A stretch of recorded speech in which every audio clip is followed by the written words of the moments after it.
Hello and welcome to another edition of the China Global South podcast, a proud member of the Sinica Podcast Network. I'm Eric Olander, and today we're going to focus again on the Middle East. I know we've been doing this quite a bit over the past few weeks, and we've got one more show coming up to focus on specifically Iran. But this is a story that is so complex, so multifaceted, that it just requires a lot of discussion to unpack some of the trends. And I can only tell you that in the 4 or 5 discussions that we've done this year, we've only scratched the surface. So we're going to try and go a little bit deeper today.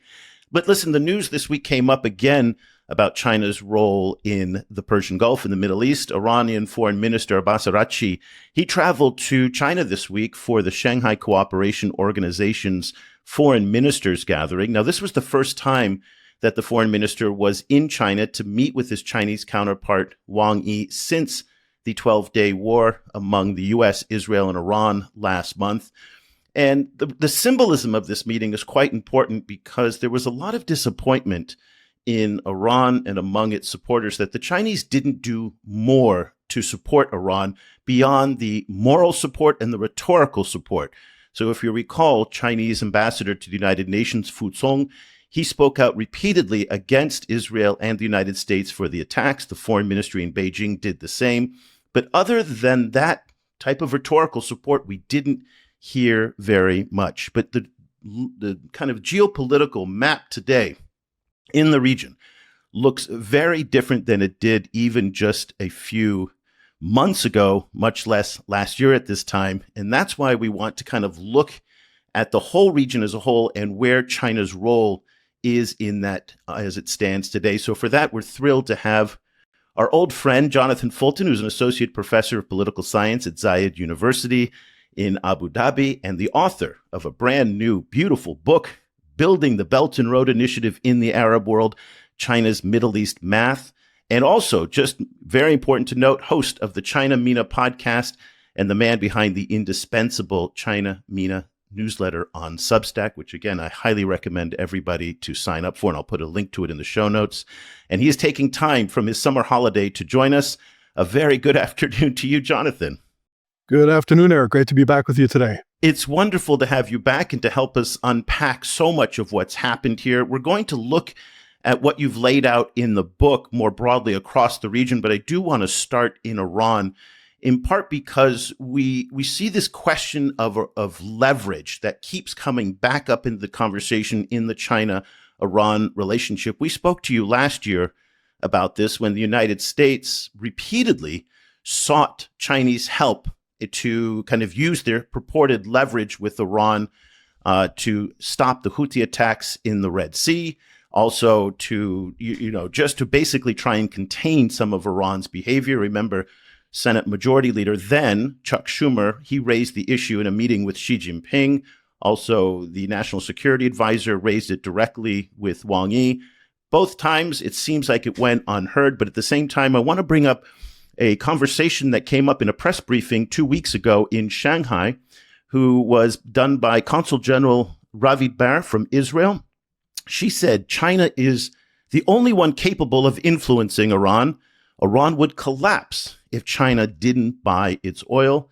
Bar then recently spoke with Bloomberg, where she explained why she thinks China can positively influence Iran to abandon its nuclear weapons development program. And I want to get your take on this, because this is an issue that you've also written about. Let's take a listen now to the Consul General. And we have spoken a lot about what it meant, if Iran would have had a nuclear weapon, and the fact that this threat, this imminent and immediate threat, has been lifted. How is that very conducive to peace in the Middle East, for settlements, for stopping any kinds of an arm race. We also spoke about the future, and the future should be a place where Iran kind of gives up its ambitions to have a nuclear weapon, to have a nuclear military program, and that will require some kind of an agreement or an international negotiations that will lead to an agreement, which I think is probably plausible. And in that scenario, China could have a very positive role. China is a very important partner for Iran. Iran's really economy is highly reliant on the Chinese procurement of oil and many other things. And that makes China or puts China in a very unique position in which it can influence Iran. And I think this is a place where China can be a positive actor and can contribute to an agreement or a settlement in which the international community and the IAEA could lead some kind of a settled agreement with Iran on not pursuing their nuclear ambitions and having some kind of a program that is acceptable for the world in that arena, and this is really something in which China can be a very positive actor. Jonathan, it's apparent that Consul General Baer does not read the China MENA Substack because you wrote recently The Myth of China's Leverage in Iran. And let me quote from it, and this is where I'd like to get your reaction to her comments. Since October 7th, 2023, I don't think China has any leverage in Iran. The limits of what Beijing is willing to do for Tehran have been made clear time and again. Help me reconcile what you are saying and then what the Consul General is saying. Well, it's kind of a tough needle to thread. I understand the Consul General's perspective because you hear this a lot from folks in Israel and you hear from folks in the U.S. The idea that, Iranian economy is so dependent on China that this creates some kind of space where China could influence Iranian politics. And if that were the case, I think we would have seen it already, right? Because I say this over and over again, China's primary interests in the Middle East are economic. And because of this, it prizes stability. It doesn't want a region where Iran or Iranian-supported proxies are undermining the very fragile stability. China sometimes does have leverage in Tehran. I think since October 7th, it hasn't, because Iran isn't going to be motivated by what China has to offer. And that's primarily economic assistance, loans, infrastructure development, helping them develop a gas field, trade investment. Those aren't things Iran needs right now. What Iran needs right now is air support. And China doesn't do that. China has a non-alliance policy. It's not going to go into any Middle Eastern country and offer military support in whatever conflict is taking place. There's been any number of situations over the past couple of years where if China were to do that, we would have seen it. China doesn't see the region as one of its so-called core interests. It sees the region as that second or third tier of interests. It's primarily a place to make money, and it's not going to blow its political capital or its economic position in the region by getting involved in regional conflicts.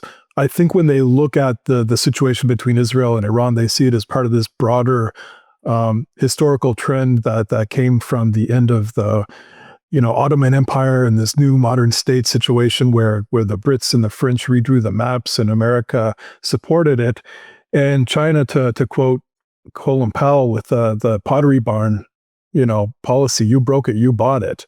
So I think China's going to say, look, this is a mess that others made. You expect us to support your preferences for regional order. We're not interested in that. We see the region differently, and we're not going to go out of our way to prop up a very rickety structure made by colonial powers in the last century.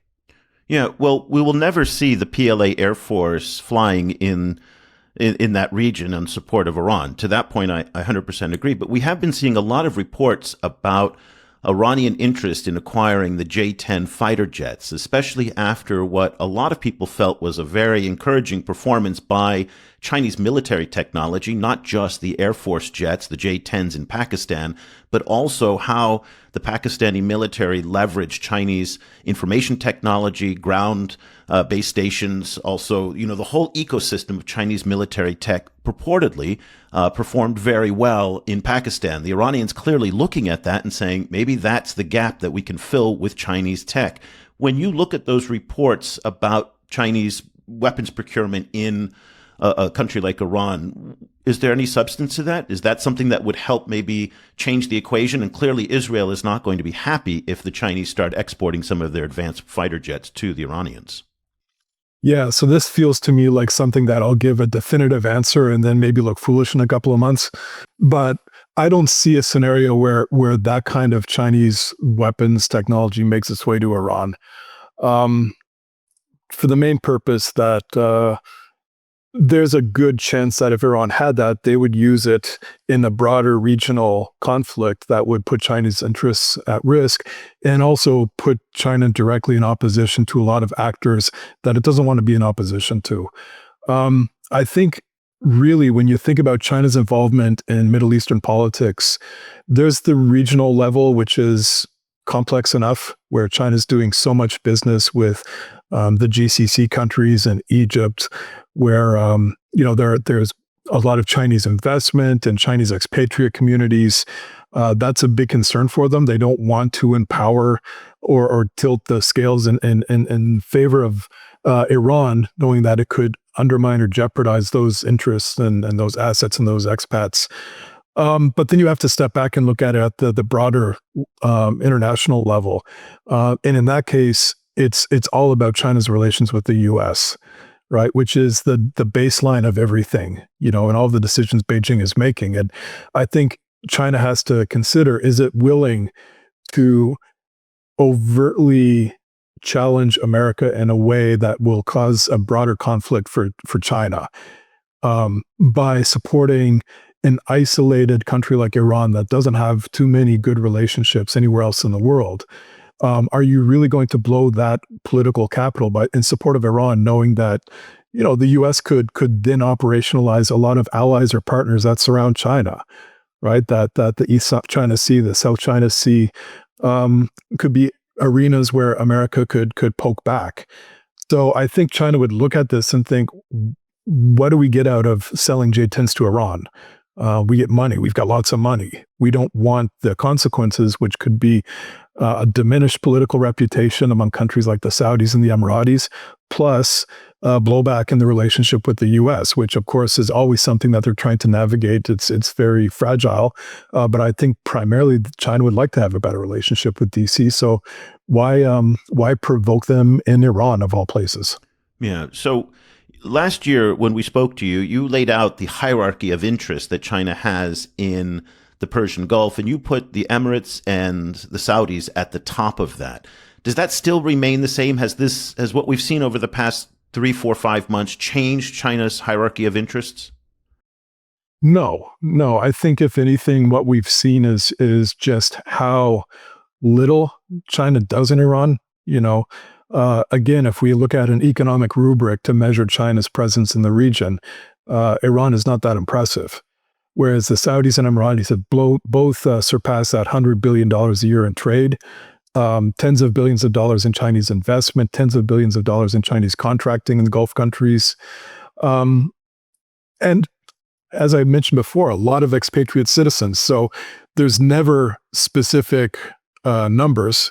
But the Chinese ambassador to the Emirates said last year that there were approximately 400,000 Chinese citizens living in the UAE. So a country of 10 million people, that's a very significant expatriate population, by far China's biggest in the Middle East. Now, when China was evacuating PRC nationals out of Iran last month, they were saying they have between 2,000 and 3,000 Chinese in Iran that they've got to find ways to get out. So 400,000 in one specific country on the other side of the Gulf compared to 2,000 or 3,000, I think it tells you quite a bit. China's interests are much, much, much more deeper, more mature, more multifaceted on the GCC side of the Gulf. And of course, there's that line, that Iran is, the economy of the future and always will be, to quote, I guess it was Bonaparte, but, maybe, right? Like if Iran comes online, if something changes and 90 million people are reintroduced into the global economy, that could be a great opportunity. But that's talking about potential, and what you see on the other side of the Gulf is reality, where we've seen decades of China methodically building very mature, stable, long-term relationships based on investment, based on helping countries develop their renewable energy, trying to break into different technologies, building political relationships with partnership agreements. The GCC is definitely much more impressive. And in that, I would say the UAE is probably the most impressive, and Saudis are close too. And Iran would, it's down the list.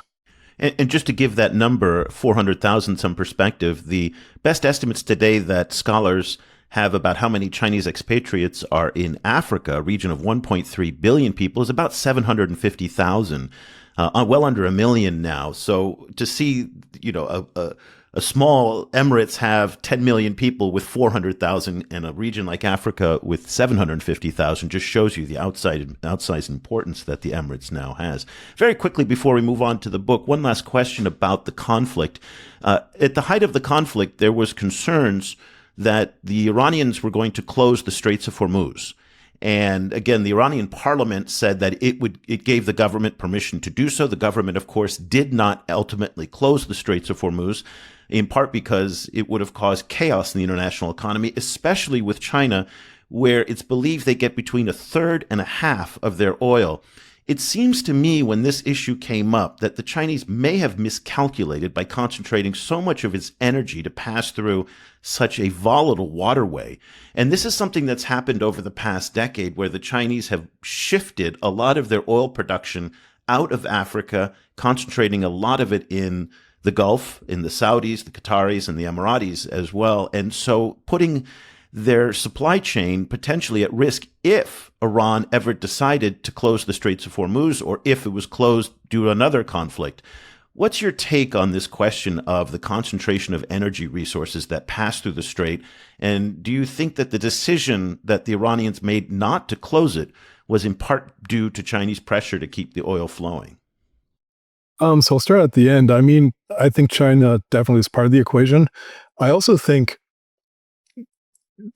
Iran's relationship with the GCC has improved so much over the past 4 or 5 years. And I think that also is a part of the equation, to think they've been doing a lot of work. Both sides have been doing a lot of work to lower the temperature and to create opportunities to cooperate or coordinate policy, to really just, the buzzword before October 7th, 23 was always de-escalation, where especially in the UAE where I live, everybody was talking about how can we find ways to get past geopolitical competition in the Middle East and build a region where foreign investment is going to come in and foreign expertise is going to come in and build companies and help us get past these post-hydrocarbon economies. And what you saw in Saudi and the UAE was Iran is a very important part of that puzzle, right? You've got to work with the Iranians to make a more stable, sustainable region. And I think for Iran, this was a very welcome engagement. To think that if Iran is going to solve any of its problems, it especially is going to rely on the huge Iranian population in Dubai, the financial institutions that Iran doesn't have. To use Dubai's banking, to use the UAE's ports. They're going to rely a lot on the GCC countries. So I think that was a part of it that maybe doesn't get recognized a lot. Yeah, it's about China. It's also about, how do we not antagonize needlessly the Gulf countries? Now, I think it's been interesting if you've been watching what China's been doing on the Arabian Peninsula. A lot of countries, the Oman and the UAE in particular, because they have that long Arabian Sea coastline that helps circumnavigate or get around the Strait of Hormuz. So you've seen a lot of a Chinese-built pipeline that goes from the UAE's oil and gas field in the Persian Gulf that goes to Fujairah, a port on the Arabian Sea coastline, where they built a huge energy bunker, and they're building pipelines, and they're building refineries. And then in Oman, there was, of course, a few years ago, the hype of Duqm, where China was supposedly going to put about $11 billion into projects in Duqm. That hasn't happened, but I think part of the idea was to build an energy hub that helps you get around Hormuz. And other projects in Oman have been, flourishing with support from China. So I think, obviously, it's not going to solve the problem in the same way the Strait of Hormuz waterway ever could. But what you're seeing is a lot of alternatives where Chinese companies are helping develop that as well. Well, we'll come back to you later on Iran and those issues as they develop. But let's move on now to the book and talking about building the Belt and Road Initiative in the Arab world. When we think about the Belt and Road, the Arab world doesn't always come to mind first. We oftentimes think of the major connectivity points like the port of Mombasa in Kenya, obviously in Southeast Asia, where I live. But at the end of the day, Saudi Arabia, if I recall, in 24 or 23 was the largest recipient of BRI money. It is a core part of the Belt and Road, in part because of energy. What did you set out to achieve in writing this book, particularly in a field that is not very well developed in terms of the amount of academic literature on China, Mideast, and Persian Gulf relations? What did you want to achieve with this book? Okay, so the framework for the book, the second part of the title is China's Middle East Math, which is weird, granted. But the idea is that in 2014, during the China Arab States Cooperation Forum in Beijing, Xi Jinping gave the opening statement, and in it he said, let's focus on the 1+2+3 cooperation framework as a way to develop ties with the Arab world. And nobody had ever heard of the 1+2+3 cooperation framework. So it was one of those things that came out, it was in early 14. I think the time is important because, of course, the BRI was rolled out in 2013 with a series of kind of equally fuzzy speeches that nobody really knew what they meant. But what the 1+2+3 framework was each number represents a different sector that China wanted to support in developing stronger ties with the Arab world. So one is your hydrocarbon trade and investment. Two, that's the energy piece we talked about, right? Right, energy at the core. Two is called the two wings, and the two wings are trade and investment and infrastructure cooperation. So far, number one and two are exactly what we think about in China, or when we think about China and the Middle East, is energy, trade, investment, and infrastructure. Three is the interesting one. It's called the three breakthroughs, and this is nuclear energy, renewable energy, and space satellite. So basically, it embed those satellite systems across the Arab world. Three, I think, is the innovation. So for the book, my focus was what's happened 10 years in. Have we seen any interesting patterns of engagement? Are there any countries that have taken advantage of this increased focus from China to develop a bigger importance in Beijing's eyes?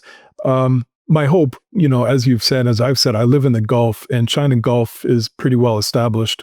There's a lot happening there. My hope was, maybe I've missed something, in the broader Arab world. Maybe there's a country or a sub-region that's seen a lot of Chinese activity that nobody's really talked about yet. And no, it's been pretty much the Gulf. You do see kind of a second tier of countries that have been, improving their position vis-a-vis those three cooperation frameworks. Iraq, Egypt, and Morocco have been doing a lot, but really the load-bearing pillar of China's presence in the Arab world remains in the GCC, and that's primarily Saudi and the UAE. Now, do we see any of the 1, 2, 3 extending out to those countries that ring Israel? So thinking about Jordan, Syria, Lebanon, and even the Palestinian Authority and the Palestinian territories, do these apply to those as well, or is this focused mostly on the wealthier parts of the Arab world that are in the Gulf?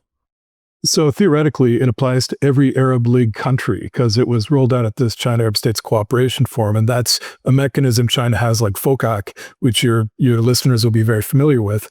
A Chinese cooperation framework for working with all the Arab League countries.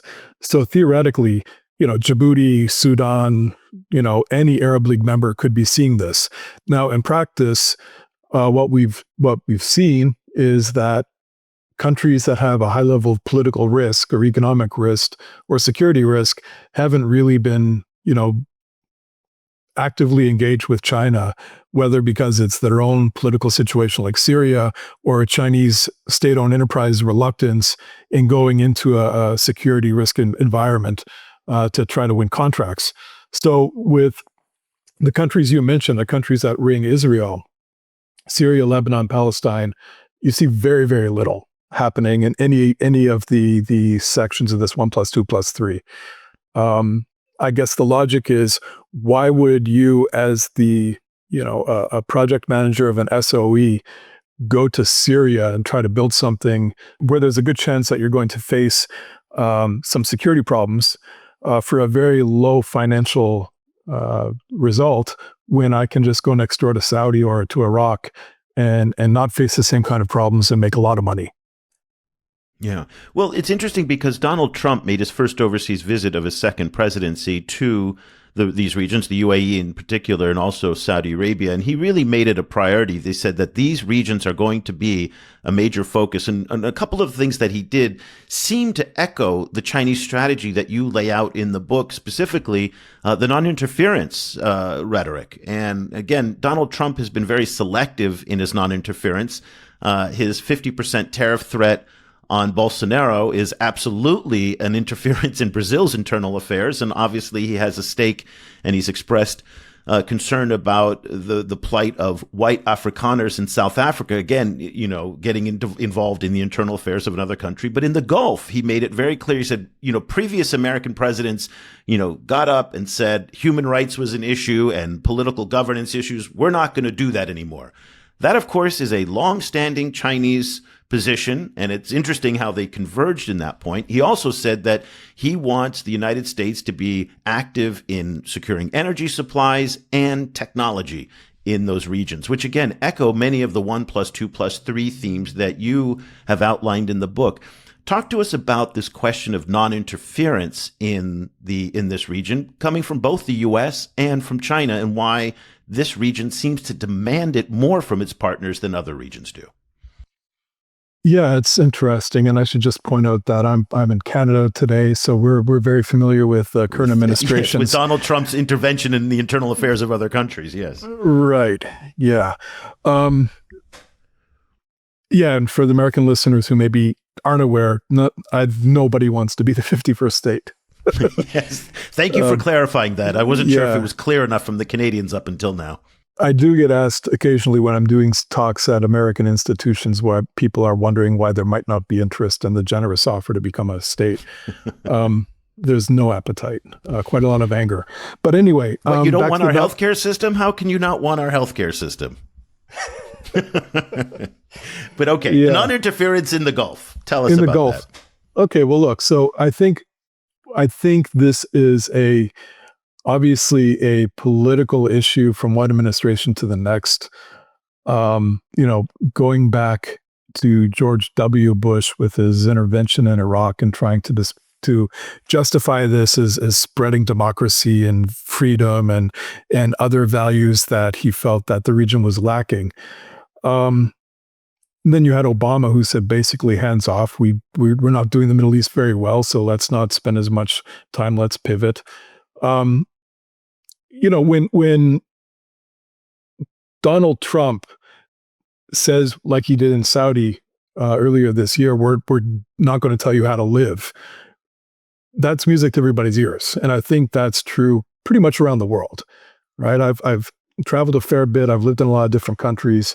There is a high degree of frustration with Western liberal arrogance that we're the only ones who's figured it out, and to have political leaders from other countries that have tremendous social problems wagging their finger and telling you you're doing it wrong is deeply frustrating. So it was welcomed when Donald Trump did this. I think for Trump, the idea is, and one more way to distinguish himself from Biden, because when Biden came in, obviously democracy promotion was done in a way that I thought geopolitically was kind of interesting, right? At the end of COVID, at the end of the Trump administration, the idea of the West didn't exist. There's this assumption that Western liberal democracies were on their back foot, that the West and NATO were fractured, and that authoritarian countries seem to be handling a lot of the political problems of that particular moment better.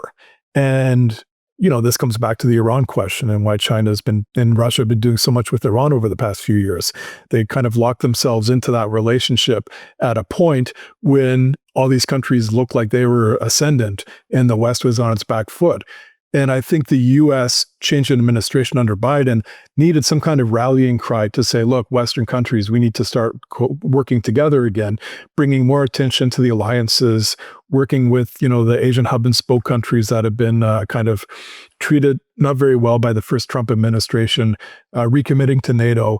And liberal democracy was kind of the framework. So you saw Biden talking about this with his summit of the democracies and really a lot of heavy-handed rhetoric towards non-democratic allies or partners like the Saudis, right? And I think this is probably done for political points of domestic constituents at home.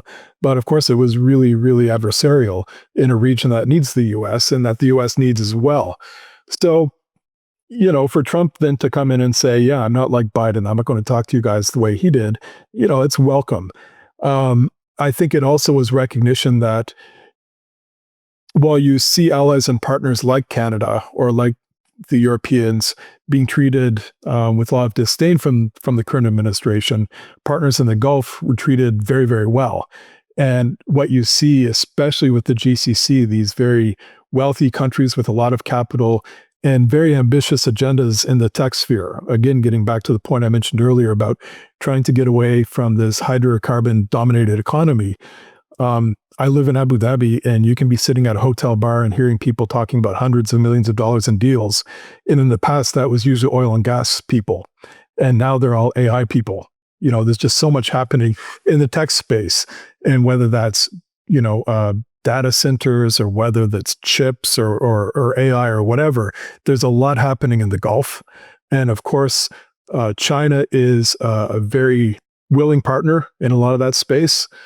And we've seen over the past few years the U.S.-China competition playing out in tech, in AI, in the Gulf. So I think Trump's visit to the region, to me, was a pretty well-played move, right? To say, look, what you guys want, you can afford best in class. We offer it. We offer you, partnerships with Microsoft and with all of these other companies. And with it comes access to our market and our tech and our chips. And China... And venture capital, by the way, and money too. Absolutely. And I think knowing that this comes bundled with the security commitments that the U.S. has offered, creates a situation that China can't compete because China has this non-alliance policy. China's made it very clear, we're happy to do business with you, but we're not going to get involved in your security entanglements.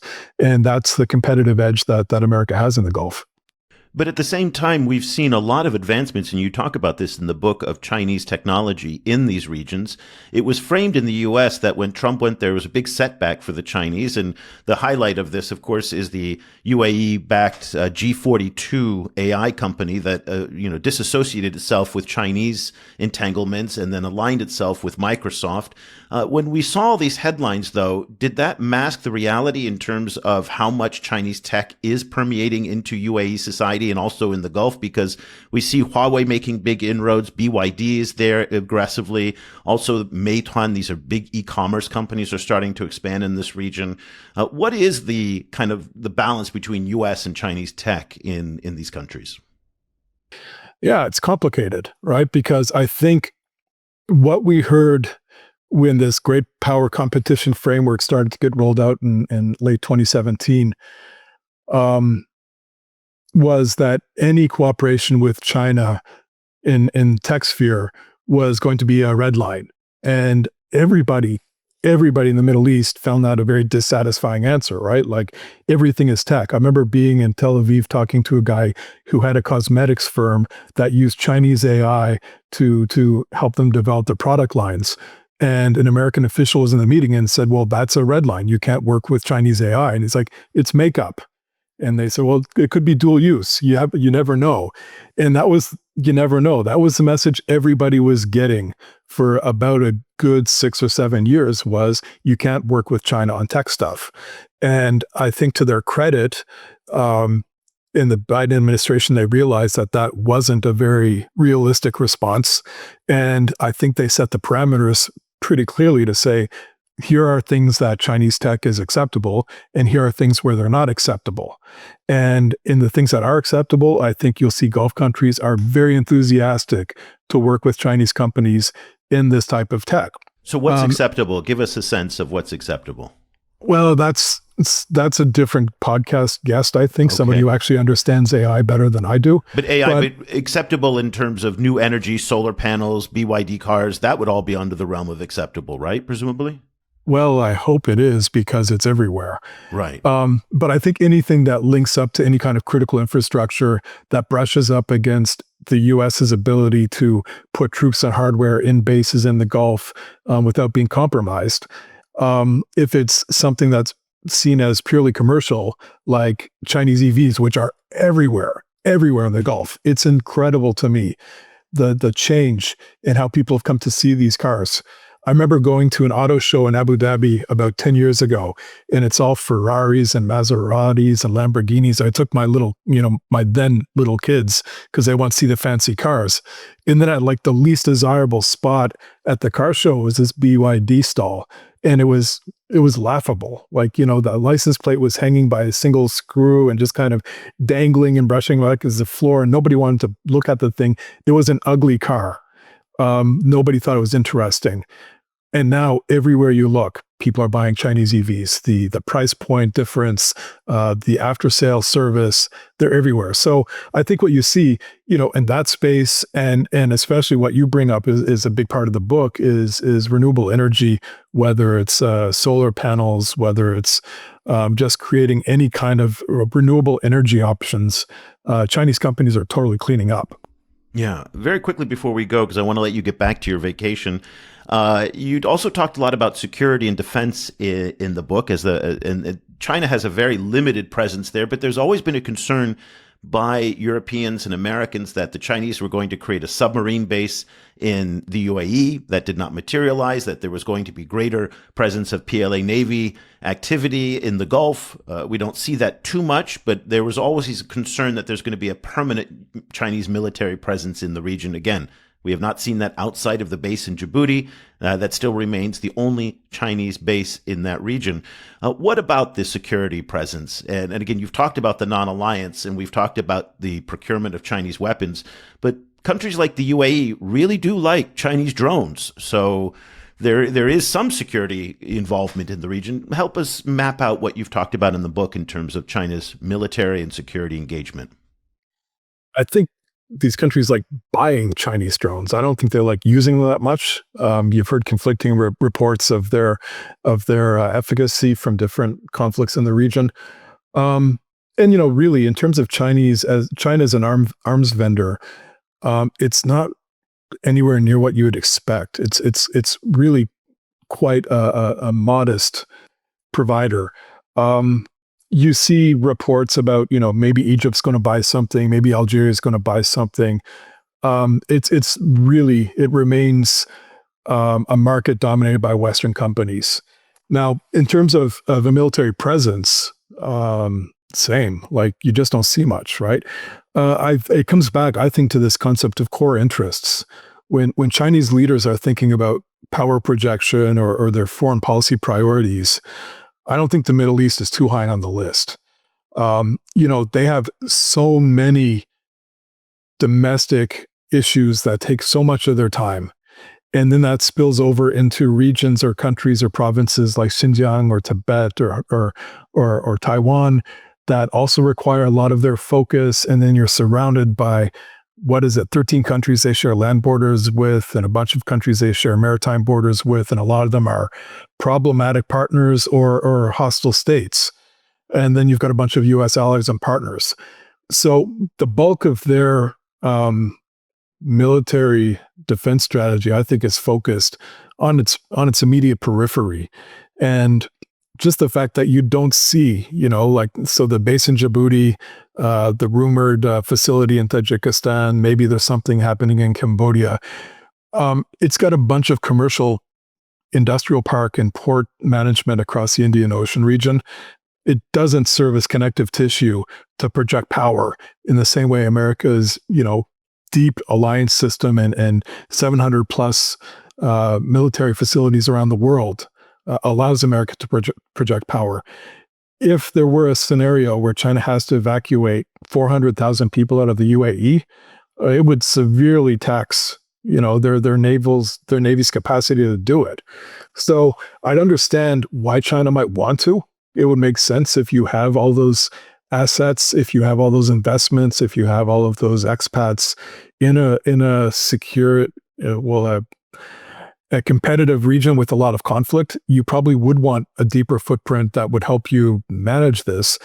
And China hasn't really done that. I think it tells us a lot about how China sees the region. I think they're quite satisfied with the status quo. I think as much as they enjoy criticizing the U.S. security architecture, They definitely find it's a pretty cost-effective way to manage their own interests without having to foot the bill and do more. Yeah. The book was a fascinating read. I really enjoyed it. It did fill a gap in the discourse in terms of providing this very broad survey of China's engagement in different parts of the region and across different sectors, as we've talked about. What do you want people to take away from the book after they finished it, after they've put it down? What's your hope in terms of how they understand China's engagement in the Persian Gulf and the Middle East?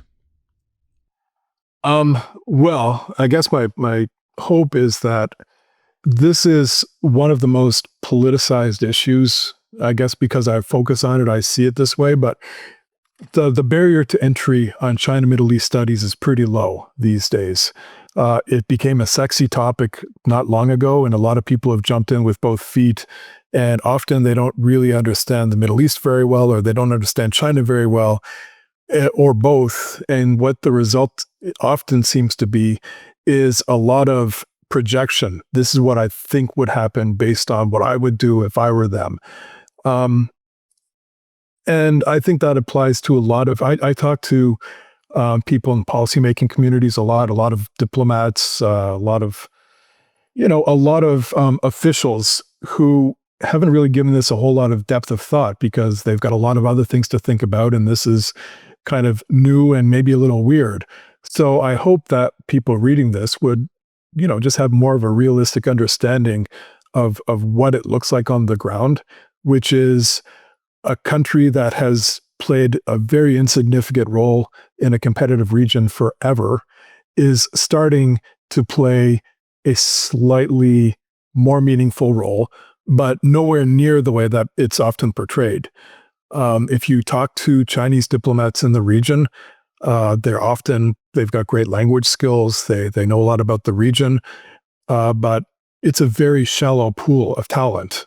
China's area studies in its universities, its think tanks, are all at a nascent level, much like the US's were back at the early days of the Cold War, when America stopped thinking of itself as a regional country and started thinking of itself as a global country, a global power, and realizing we actually have to know about the rest of the world in a way that we didn't need to know about before the war.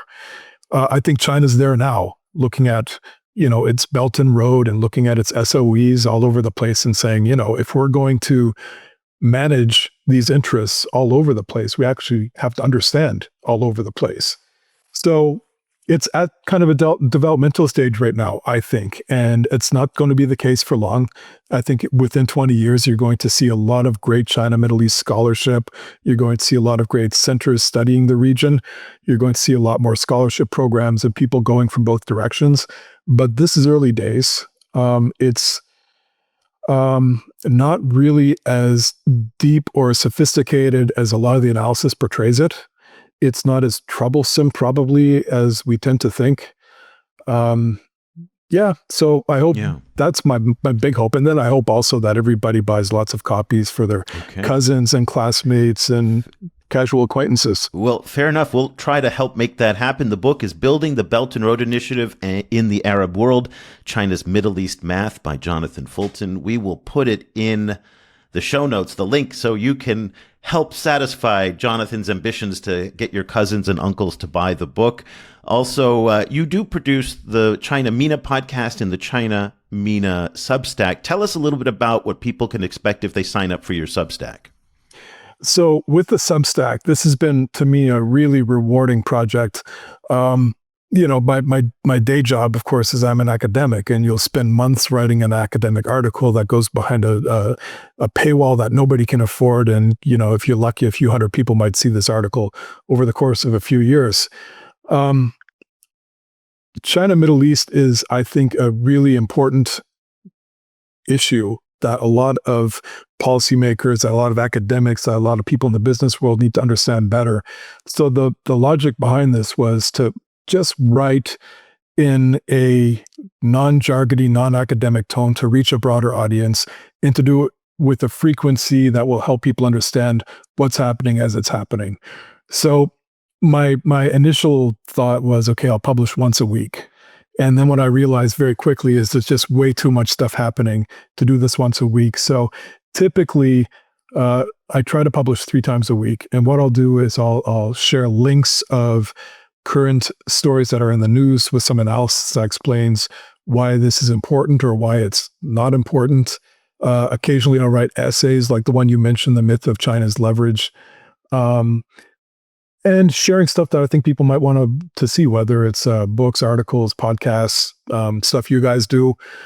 Just sharing content that I think will help people understand this topic better. The podcast seems to be, we've been on hiatus for about a year. I hope it'll come back. We'll see. But for now, the newsletter has been a really fun project. Okay, well, we'll put a link to that as well, and it's a resource that we depend on in our daily coverage because we oftentimes draw from what Jonathan's seeing, so it's very, very helpful. Jonathan Fulton is an associate professor of political science at Zayed University in Abu Dhabi and one of the smartest guys out there when it comes to China, Mideast, and China-Persian Gulf relations. Jonathan, thank you so much for taking the time to join us. We really appreciate it. Always a pleasure, Eric. Thanks. And we'll be back again next week with another episode of the China Global South podcast. For everybody at CGSP, Cobus, Giraud, Bluesky, and the entire team around the world, thank you so much for listening and for watching.